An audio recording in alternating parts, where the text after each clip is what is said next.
तो देखंतु आपण मान तो सब जानिचंती अपकमिंग आपण मानकर डिस्ट्रिक्ट कनेस्टेबल एवं ओएसएफ रो एग्जाम होआ पई जाउची सेति पई म हम चैनल माध्यम रे प्रतिदिन सब सब्जेक्ट रो थ्योरी सहित एमसीक्यूज एवं ता सहित प्रीवियस ईयर क्वेश्चन आंसर गुडी को मध्ये प्रैक्टिस करूची जा फल रे आपण मानकर अपकमिंग एग्जाम पई बहुत हेल्पफुल रहइबो।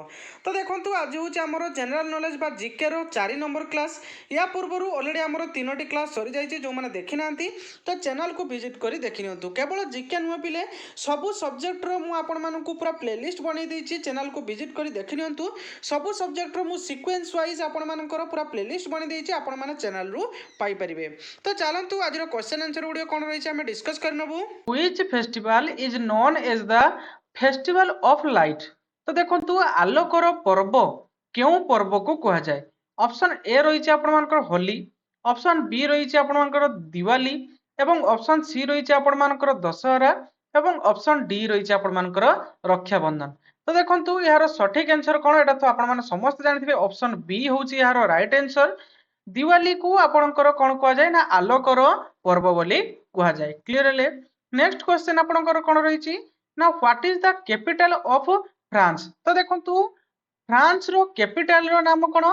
ऑप्शन ए दैछि आपण मानकर लंडन, ऑप्शन बी रहिछि आपणकर कोन ना बर्लिन, ऑप्शन सी रहिछि आपणकर पेरिस एवं ऑप्शन डी रहिछि आपण मानकर रोमी। तो देखंतु यार सठिक आंसर कोन ना ऑप्शन सी पेरिस होछि your right answer. France row capital रो नाम कोन ना पेरिस जहा को हमें सिटी ऑफ लव बोली कहिताउ। क्लियर ले नेक्स्ट क्वेश्चन रहिछि कोन हु इन्वेंटेड द टेलीफोन। देखंतु टेलीफोन किए आविष्कार करथिले।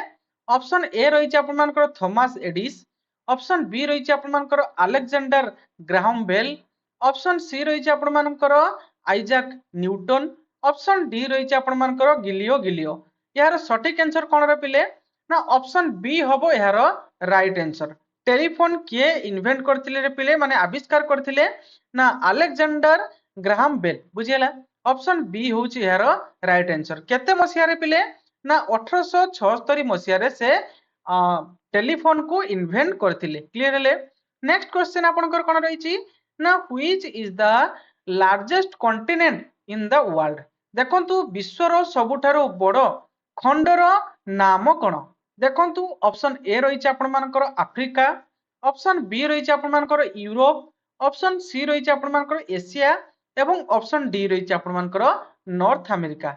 यार सठिक आंसर कोन रे पिले ना ऑप्शन सी एशिया होछि यार राइट आंसर। जोथिरे कि Asia cover 30% of the world land बुझी पाले माने वर्ल्ड रे टोटल 30% कवर करिछि लैंड किए ना एशिया बुझी पाले। क्लियर ले नेक्स्ट क्वेश्चन आपनकर कोन रहिछि ना who wrote the national anthem of India Jana Gana मन।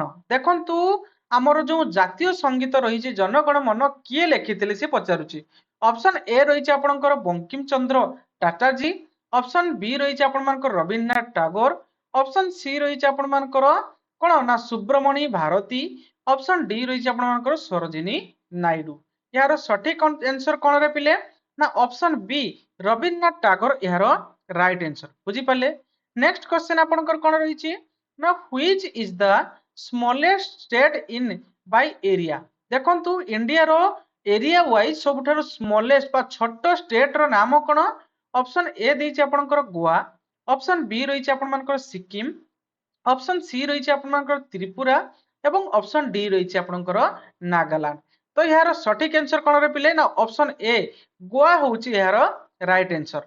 नेक्स्ट क्वेश्चन आपनकर कोन रहिछि ना who was the first women prime minister of India. देखंतु भारत रो प्रथम महिला प्रधानमंत्री किए थिले। ऑप्शन ए रहिछि आपण मानकर सरोजिनी नायडू, ऑप्शन बी रहिछि आपण मानकर इंदिरा गांधी, ऑप्शन सी रहिछि आपण मानकर प्रतिभा पाटिल एवं ऑप्शन डी रहिछि आपण मानकर सोनिया गांधी। तो यार सठिक आंसर कोन रे पिले ना ऑप्शन बी इंदिरा गांधी होछि यार राइट आंसर। केते मसिया रे प्राइम मिनिस्टर थिले से पिले ना 1966 मसिया रे बुझी पाले। क्लियर ले नेक्स्ट क्वेश्चन कोन रहिछि एवं पिले देखंतु से 3 टाइम बुझी पाले से 3 टर्म से कोन हितले ना प्राइम मिनिस्टर रूपे से माने नियुक्ति पाइथिले निर्वाचित होइथिले। नेक्स्ट क्वेश्चन आपनकर कोन रहिछि ना which is the longest river in India. देखंतु भारत रो सबुठारु ଲମ୍ବା ନଦୀର ନାମ କ'ଣ? ଅପସନ୍ ଏ ରହିଛି ଆପଣମାନଙ୍କର ଗଙ୍ଗା। ତ ଏଠି ଆପଣଙ୍କର ଆନ୍ସର ମଧ୍ୟ ହେଇଛି ଅପସନ୍ ଏ ହବ ଏହାର ରାଇଟ୍ ଆନ୍ସର। ତ ସମସ୍ତେ ଜାଣିଥିବେ ଏହାର ଲମ୍ବ କେତେରେ ପିଲେ ନା 2525 କିଲୋମିଟର ହଉଛି ଏହାର ଲମ୍ବ। ବୁଝିପାରିଲେ? ଭଲ ଭାବରେ ମନେ ରଖିଥିବେ 2525 ଆରାମସେ ମନେ ରଖିପାରିବେ। ଗଙ୍ଗା ରିଭର ର ଲେନ୍ଥ କେତେରେ ପିଲେ ନା 2525। କ୍ଲିୟର ହେଲେ? ନେକ୍ସଟ କ୍ୱେଶ୍ଚନ ଆପଣଙ୍କର କ'ଣ ରହିଛି ନା which day is celebrated as world environment day. ତ ଦେଖନ୍ତୁ ବିଶ୍ୱ ପରିବେଶ ଦିବସକୁ ଆମେ କେବେ ପାଳନ କରିଥାଉ? ଅପସନ୍ ଏ ରହିଛି କ'ଣ ନା 5 ଜୁନ, ଅପସନ୍ ବି ରହିଛି 8 ମାର୍ଚ୍ଚ, ଅପସନ୍ ସି ରହିଛି 1 ମେ ଏବଂ ଅପସନ୍ ଡି ରହିଛି 14 ନଭେମ୍ବର। ତ ଦେଖନ୍ତୁ ଏହାର ସଠିକ ଆନ୍ସର କ'ଣ ରେ ପିଲେ ନା 5 ଜୁନ। ଅପସନ୍ ଏ ହଉଛି ଏହାର ରାଇଟ୍ ଆନ୍ସର। ଏହା କେବେଠୁ ପାଳନ କରାଯାଉଛି ରେ ପିଲେ ନା ଆପଣଙ୍କର 1974 ମସିହା ଠାରୁ ଆପଣଙ୍କର 5 ଜୁନକୁ ବିଶ୍ୱ ପରିବେଶ ଦିବସ ରୂପେ ପାଳନ କରାଯାଉଛି। କ୍ଲିୟର ହେଲେ? ନେକ୍ସଟ କ୍ୱେଶ୍ଚନ ଆପଣଙ୍କର କ'ଣ ରହିଛି ନା what is the currency of Japan. ତ ଦେଖନ୍ତୁ ଜାପାନର କରେନ୍ସିର ନାମ କ'ଣ? ଅପସନ୍ ଏ ରହିଛି ଆପଣମାନଙ୍କର ୟେନ୍, ଅପସନ୍ ବି ରହିଛି ଆପଣଙ୍କର ଡଲାର, ଅପସନ୍ ସି ରହିଛି ଆପଣଙ୍କର ପାଉଣ୍ଡ ଏବଂ ଅପସନ୍ ଡି ରହିଛି ଆପଣମାନଙ୍କର ୟୁରୋପ।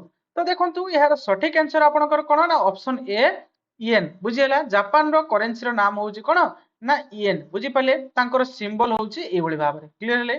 ଆମର ଯେଭଳି ସିମ୍ବଲ ହଉଛି କିଭଳି ଏଇଭଳି ଭାବରେ, ତାଙ୍କର ସେଇଭଳି ଏଇଭଳି ଭାବରେ ତାଙ୍କର ସିମ୍ବଲ ରହୁଛି। ବୁଝିପାରିଲେ? କ୍ଲିୟର ହେଲେ? ନେକ୍ସଟ କ୍ୱେଶ୍ଚନ ଆପଣଙ୍କର କ'ଣ ରହିଛି ନା what is the chemical formula of water. ତ ଦେଖନ୍ତୁ ପାଣିର ରାସାୟନିକ ସୂତ୍ର ସେ ଆମକୁ ପଚାରିଛି। ଅପସନ୍ ଏ ରହିଛି କ'ଣ ନା CO2, ଅପସନ୍ ବି ରହିଛି HO2, ଅପସନ୍ ସି ରହିଛି ଆପଣଙ୍କର NaCl ଏବଂ ଅପସନ୍ ଡି ରହିଛି ଆପଣଙ୍କର O2। ଦେଖନ୍ତୁ ଏହାର ଆନ୍ସର ମଧ୍ୟ ଆପଣମାନଙ୍କୁ ପ୍ରୋଭାଇଡ କରିଦିଆଯାଇଛି। ଅପସନ୍ ବି ହବ ଏହାର ରାଇଟ୍ ଆନ୍ସର।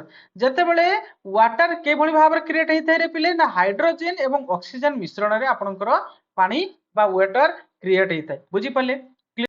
ନେକ୍ସଟ କ୍ୱେଶ୍ଚନ ଆପଣଙ୍କର କ'ଣ ରହିଛି ନା who wrote the book Discovery of India. ଦେଖନ୍ତୁ ଡିସ୍କଭରୀ ଅଫ ଇଣ୍ଡିଆ ପୁସ୍ତକକୁ କିଏ ଲେଖିଥିଲେ?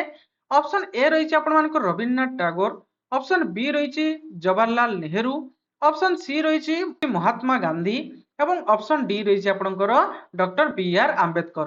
ତ ଏହାର ସଠିକ ଆନ୍ସର କ'ଣ ରେ ପିଲେ ନା ସଠିକ ଆନ୍ସର ହେଉଛି ଆପଣମାନଙ୍କର ଅପସନ୍ ବି ଜବାହରଲାଲ ନେହେରୁ। ବୁଝିପାରିଲେ? କେତେ ମସିହାରେ ଲେଖିଥିଲେ ରେ ପିଲେ ନା 1942 ମସିହାରେ ସେ ଲେଖିଥିଲେ କୋଉ ବୁକ୍ ରେ ବାବା ନା ସେ ଲେଖିଥିଲେ ଡିସ୍କଭରୀ ଅଫ ଇଣ୍ଡିଆ। କ୍ଲିୟର ହେଲେ?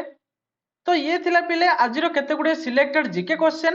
ଆଶା କରୁଛି ଆଜିର ଭିଡ଼ିଓଟି ଆପଣମାନଙ୍କର ଆପକମିଂ ଏକ୍ଜାମ ପାଇଁ ବହୁତ ହେଲ୍ପଫୁଲ ରହିବ ଏବଂ ପିଲାମାନେ ଭିଡ଼ିଓଟି କିଭଳି ଥିଲା କମେଣ୍ଟ ବକ୍ସରେ ନିହାତି ଜଣାଇବେ ଏବଂ ଯଦି ଭଲ ଲାଗିବ ପିଲାମାନେ ଗୋଟେ ଲାଇକ୍ କରିଥିବେ ଏବଂ ଚ୍ୟାନେଲଟିକୁ ସବସ୍କ୍ରାଇବ କରି ରଖିବେ। ମୁଁ ଆଗକୁ ଏଇଭଳି ଭାବରେ ସୁନ୍ଦର ସୁନ୍ଦର ଭିଡ଼ିଓ ଆପଣମାନଙ୍କ ପାଇଁ ନେଇ ଆସିବି। Thank you.